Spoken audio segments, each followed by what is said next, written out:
बिस्मिल्लाहिर्रहमानिर्रहीम। अस्सलामुअलैकुम।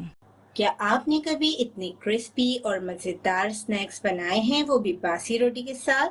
तो वीडियो को पूरा देखिए और हमारे साथ बनाएं बहुत ही मज़ेदार से स्नैक्स जिसे हमने बासी रोटी के साथ तैयार किया है।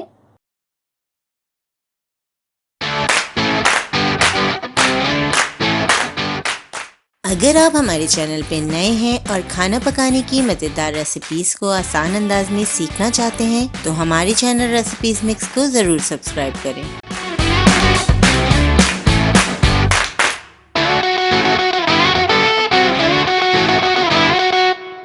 एक कप हमने बॉईल किए हुए आलू लिए हैं।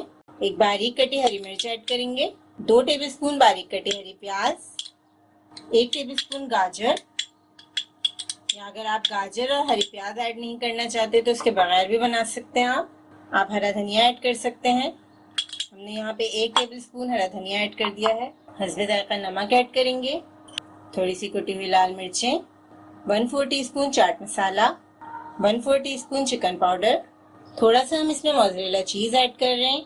अगर आपके पास मोज़रेला चीज़ ना हो तो कोई भी चीज़ यूज़ कर सकते हैं, चेडर चीज़ यूज़ कर सकते हैं या स्लाइस चीज़ भी डाल सकते हैं। वैसे चीज़ के बगैर भी बना सकते हैं आप इस रेसिपी को, बस बच्चे ज़रा शौक से खा लेते हैं जब हम इसमें चीज़ ऐड कर देते हैं। 1 टेबलस्पून के बराबर हमने इसमें चीज़ ऐड कर दिया है। तमाम चीज़ों को हम अच्छी तरह मिक्स कर लेंगे। शाम के टाइम में ये बच्चों के लंच बॉक्स के लिए ये रेसिपी आप बना सकते हैं। बहुत आसान रेसिपी है और बहुत जल्दी तैयार हो जाती है। तमाम चीज़ों को हमने मिक्स कर लिया है। बोल में हमने 2 टेबलस्पून मैदा लिया है, 1 टेबलस्पून हमारे पास कॉर्नफ्लावर है। दोनों चीज़ों को मिक्स कर लेंगे। ठंडे पानी के साथ हम इसका बैटर तैयार करेंगे। फ्रिज का ठंडा पानी लिया है हमने। अच्छी तरह मिक्स करके बिल्कुल नॉर्मल सा हमें बैटर बनाना है। बहुत ज़्यादा गाढ़ा नहीं करेंगे और बहुत ज़्यादा पतला भी नहीं बनाना। बैटर हमने तैयार कर लिया है, आप देख सकते हैं इसकी थिकनेस। अब हम नेक्स्ट स्टेप की तरफ चलते हैं। रोटी के ऊपर हम ये मिक्सचर स्प्रेड कर देंगे अच्छी तरह।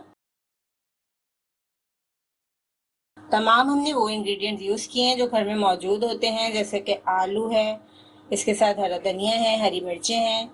गाजर और हरी प्याज ना भी हो तो कोई फ़र्क नहीं पड़ेगा, ये रेसिपी आपकी बड़ी अच्छी से तैयार हो जाएगी। आलू का जो ये हमने मिक्सचर तैयार किया है ये तकरीबन 2 बड़ी रोटियों के लिए काफ़ी है। अब हम रोटी को रोल कर लेंगे। रोटी को हमने रोल कर लिया है, अब हम इसे काट लेंगे बीच में से। छोटे छोटे पीसेस में हम इसे काट लेंगे। बहुत ही ज़बरदस्त से बासी रोटी के हमारे स्नैक तैयार हो रहे हैं।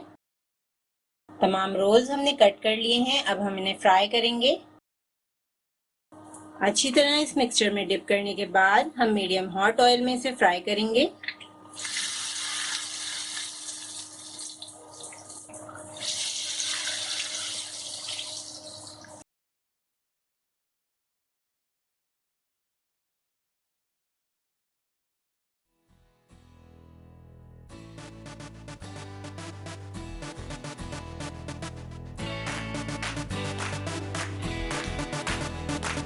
इस रेसिपी को ज़रूर ट्राई करें क्योंकि हम बनाते हैं ख़ास आपके लिए, हर रेसिपी को आसान अंदाज में। अपना ख्याल रखें और हमें अपनी दुआ में याद रखें। अल्लाह हाफ़िज़।